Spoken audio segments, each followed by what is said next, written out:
ধোঁকা, ছেলে সন্তান ধোঁকা, মা বাপ ধোঁকা, এগুলো ধোঁকা। আরে দুনিয়া গোটাটাই ধোঁকা বেলা। আল্লাহ বলছে আমাল হায়াতুদ দুনিয়া ইল্লা মাতাউল গুরুর। গুরুর আল্লাহ বলছে দুনিয়াটা ধোঁকা, দুনিয়াটা ধোঁকা।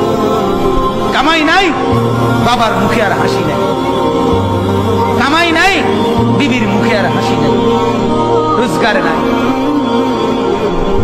হাজারো মা বাপ, আমি তো স্পষ্ট বলি, প্রতিদিন বলি এ কথা, মা বাপ গুলো পরিষ্কার বলে দেয়, বেটা পড়লে পর, না হলে বিদের জায়গা। বুঝছি তোমারে দিয়ে হইতো না, তার মানে কি আমার টাকা দরকার, বাপের হিসাব এটা। আমার টেয়া দরকার, বেটা বাইক বিল্ডিং করুন, জমি কিনুন, 2 টাকা কামাই কর। এবার তোর আখিরাত থাকুক বা না থাকুক, তোর চরিত্র থাকুক বা না থাকুক, তোর পরকাল কি হবে এটা পরের বিষয়। আমার এখন নগদ কি দরকার? টাকা দরকার। ভর্তি না জন বিদেশ যা, ভর্তি না জন বাজারে দোয়ানদারি কর। হ্যাঁ, তার মানে লুবি, লুবি, লুবি। সেদিন হাসরের মাঠে আল্লাহ অনেক পাপীকে, নাফরমানকে, অবাধ্যদেরকে বলবে ওয়ামতাজুল ইয়াওমা, তোমরা আলাদা হও, আলাদা হও, বের হও। আহা, এখন তো আমরা সবাই বুঝছেন। যদি এখন বলা হয় যে বেনামাজিগুলো আলাদা হও, যদি এখন বলা হয় ফজরের নামাজ যেগুলো পড়ো না এগুলো বাইর হও, যদি এখন বলা হয় হারামখোর, সুদখোর, ঘুষখোর, বিড়িখোর, মদখোর, গাঁজাখোর, বের হও আলাদা, তখন কি পরিমাণ লজ্জা হবে? কথা বলেন না কেন? লজ্জা হবে কিনা বলেন? ঠিক এরকম হাসরের মাঠে আল্লাহ বলবে ওয়ামতাজুল ইয়াওমা, এই নাফরমান আলাদা হও, আমার নেক বান্দাদের লাইন থেকে বিচ্ছিন্ন, আলগা হও, আইয়ুহাল মুজরিম। তখন ভীষণ লজ্জা হবে, যেহেতু সত্য। এরপর আল্লাহ বলেন আলাম আহাদ ইলাইকুম ইয়া বনি আদম, হে বনি আদম, আমি কি তোমাকে বারবার বলি নাই আল্লাহ তা'বুদুশ শাইতান, শয়তানের বন্দেগী করো না? এই যে আমরা কি আপনাদেরকে শুনাই নাই? কথা বলেন না কেন? প্রতিটা গুনাহ কাকে অনুসরণ করা? প্রতিটা গুনাহ কাকে অনুসরণ করা? আল্লাহ বলেন আমি কি তোমাদেরকে বলি নাই, আমি কি শুনাই নাই যে আল্লাহ তা'বুদুশ শাইতান ইন্নাহু লাকুম আদুউম মুবিন, সে যে তোমাদের প্রকাশ্য শত্রু, প্রকাশ্য শত্রু। এটা কি আমি তোমাদেরকে জানাই নাই? আপনারা কি শুনেন নাই? সবাই বলেন, শুনছেন কিনা বলেন? হ্যাঁ। এরপর আল্লাহ বলেন ওয়া আনি'বুদুনি, আমি কি তোমাকে বলি নাই যে আমার ইবাদত করো, আল্লাহর ইবাদত করো?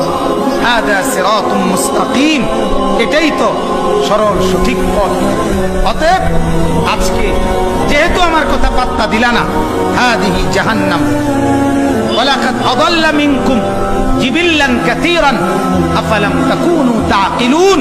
আল্লাহ বলে তুমি কি শোনো নাই, এই শয়তান তোমার পূর্বে বহু জাতিকে ধ্বংস করে দিছে, তারপরেও কি তুমি বোঝো নাই? এই যে আমরা আপনাদেরকে শুনাইছি নূহ নবীর অনুসারীরা কওম তাকে অস্বীকার করার কারণে আর শয়তানের গোলামি করার কারণে আযাবে ধ্বংস হইছে। হুদ আলাইহিস সালামের কওম আযাবে ধ্বংস হইছে, লূত আলাইহিস সালামের কওম আযাবে ধ্বংস হইছে, ফেরাউন তার বাহিনী নিয়ে আযাবে ধ্বংস হইছে, নমরুদ তার বাহিনী নিয়ে আযাবে ধ্বংস হইছে, আব্রাহা তার বাহিনী নিয়ে আযাবে ধ্বংস হইছে। এই কথাগুলো আপনারা শুনেন নাই? কথা বলেন না। এইটাই আল্লাহ বলেন তুমি কি শোনো নাই? তুমি কি জানো না যে এর পূর্বে কত মানুষকে শয়তান গোমরা করছে? তারপরেও তুমি কেন শয়তানের তাবেদারি করলে? কেন করলে? এরপরে আল্লাহ বলবেন হাদিহি জাহান্নাম আল্লাতী কুনতুম তুআদুন, অতএব এটাই সেই জাহান্নাম দুনিয়া থাকতে যেটার কথা তোমাকে বারবার ওয়াদা দেওয়া হয়েছিল, বলা হয়েছিল নাফরমানি করলে জাহান্নাম, জাহান্নাম, জাহান্নাম। এটা আজকে সেটা দেখো, এখানে তাফসীরে আছে, কোরআনে আছে, হাশরের মাঠে সরাসরি ফেরেশতারা টেনে জাহান্নামকে হাজির করে রাখবে। জাহান্নাম হাশরের মাঠেই উপস্থিত। ওয়াজিআ ইয়াউমাইদিন বিজাহান্নাম, আগুনের শিকলের মধ্যে টেনে আনবে। তাফসীরের মধ্যে আছে 70,000 শিকল। কয় হাজার? প্রত্যেকটা শিকলের প্রতিটা কড়ায়, কড়া বোঝেন তো, শিকল তো একটার লগে কড়া আরেকটা লাগাইয়া শিকল বাঁধে না, প্রতি কড়ায় 70,000 ফেরেশতা ধরে থাকবে। প্রতি শিকল না, প্রতিটা কড়া ধরে রাখবে 70,000 ফেরেশতা। এইভাবে 70,000 শিকল।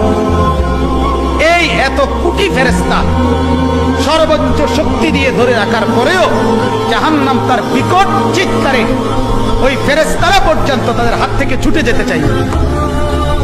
তাফসীরের মধ্যে আছে জাহান্নামের এই চিৎকার দেখে পুরা হাশরের ময়দানের সমস্ত নবীরা, সিদ্দিকরা, সাহাবারা, আউলিয়ারা, বুজুর্গরা, নেককাররা, বদকাররা সবাই একসাথে চিৎকার দিয়া বলবে, ইয়া রব্বি নফসি নফসি, আল্লাহ আমাকে বাঁচান, আমাকে বাঁচান, আমাকে বাঁচান, আমাকে বাঁচান।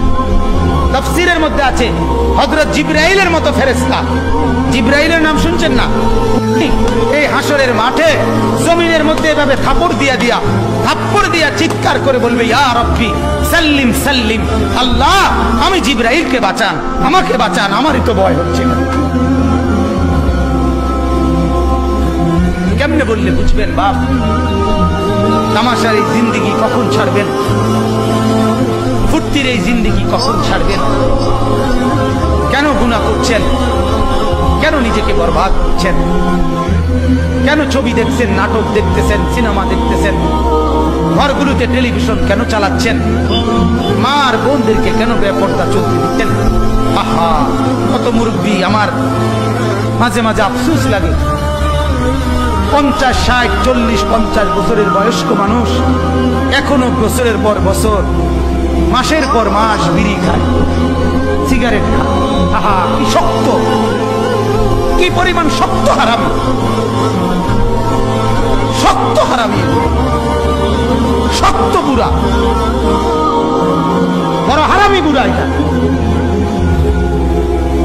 এটার কোনো লজ্জা বলতে কিছু নেই, বয়স হয়ে গেছে অথচ এখনো বিড়ি খায়, এখনো চা দোকানে টেলিভিশন দেখে, এখনো গালি ছাড়া কথা বলে না, এখনো মানুষের মধ্যে কাজ্জা ফাসাদ লাগায় দিতে চায়, এখনো সম্পদের মায়া যায় না, এখনো মিথ্যা কথা ছাড়ে না।